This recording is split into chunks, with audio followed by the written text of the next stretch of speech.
Hello dear traders, today is the 16th of May, Thursday. I'm here with another market overview for InstaForex. Let us first focus on the macroeconomic events. Today, Japan disclosed its GDP data. However, the issue of the US unemployment claims figures is the main event of this day. Volatility is likely to be high at the moment of publication. On the trading chart, we see that gold ended the formation of wave 3 yesterday.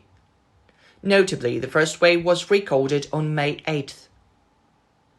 It's a weekly bar breakout. In fact, there's an engulfing pattern that allows traders to earn money several times.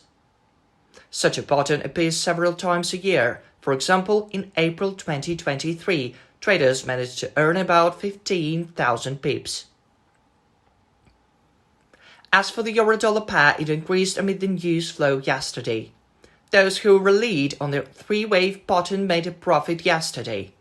Since the pair broke a high recorded in March, I do not have any trading fresh ideas at the moment. The pound-dollar pair also gained in value noticeably. If the price breaks the recent highs, it is likely to exceed earlier highs too. The Australian dollar also updated at all weekly highs. However, I suppose that the trading instrument may climb higher to 0.69. As I predicted, the yen dropped. In this light, all short positions should have a target at the low below 151.97. We may also say that wave 5 is under formation at the moment. It is as strong as wave 3. Since volatility is high, the yen may rapidly lose value. By the way, silver is testing the level of 30 USD.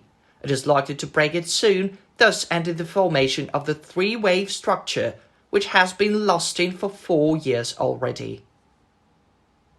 Good luck.